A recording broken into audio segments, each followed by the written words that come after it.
I hear people say, I could care less, but I think that sounds wrong. Is that phrase used correctly? Great question. The correct phrase is I couldn't care less, meaning you don't care at all. Saying I could care less implies you do care some, which is the opposite. That's interesting. So if I want to show I don't care at all about a movie, I should say I couldn't care less about that film?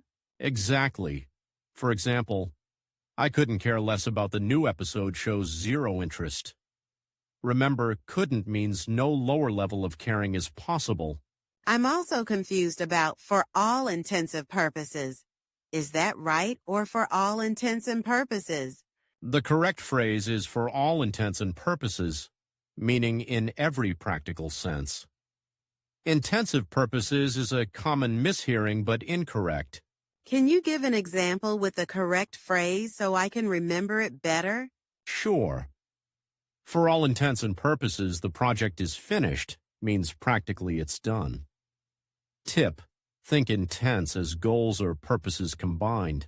What about could've instead of could have?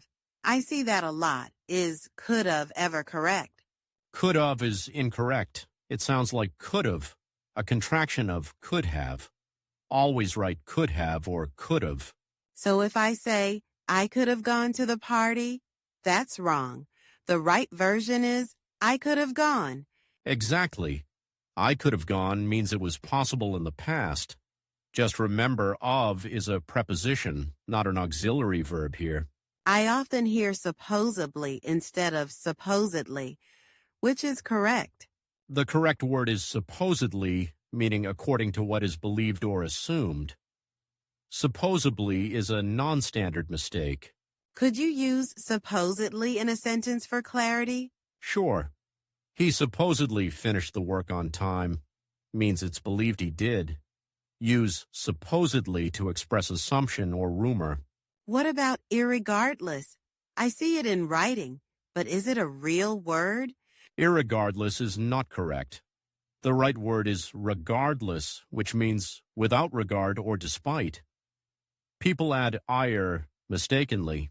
So instead of saying irregardless of the weather, I should say regardless of the weather? Yes.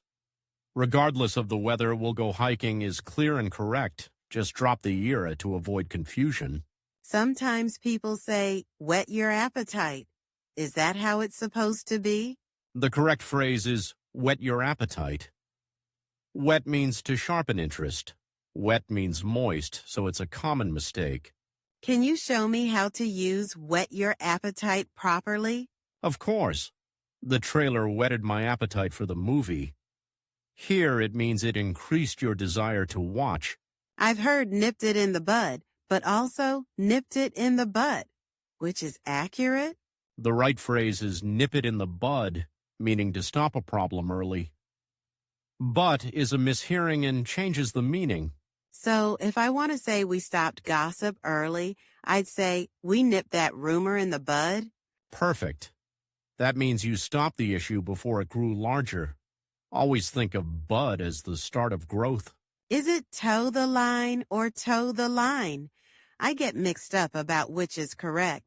It's toe the line, meaning conform to rules. It comes from literally placing your toe on a line before a race. Could you give an example using toe the line in a sentence? Yes. Employees must toe the line policy-wise to keep their jobs. It means they must follow the rules. I also see a scapegoat instead of scapegoat. What's the right term? The correct term is scapegoat, which is someone blamed for others' mistakes. A scapegoat is a mistaken phrase. So if a teammate is unfairly blamed for a lost game, I can say he was the scapegoat? Exactly. That shows he took blame that might not have been his to bear. Remember, the word scape means to carry or bear away.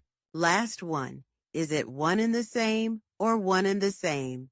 It's one and the same, meaning two things are identical. Saying one and the same is a common mistake. Could you use one and the same in a simple example? Sure. The CEO and founder are one and the same person. It means they're exactly the same individual. Thanks, Mark. Any quick tips to avoid these errors in daily writing? Absolutely. Listen carefully to the original phrases, and when unsure, look them up. Practice correct forms in sentences to make them stick. I'll definitely try that. Remembering meaning behind phrases helps too, right? Exactly. Understanding the origin or meaning makes it easier to use phrases correctly and spot mistakes quickly. Got it. Thanks for clearing up these confusing phrases with examples. I feel more confident now. You're welcome. Keep practicing, and soon these common phrases will become second nature in both speaking and writing.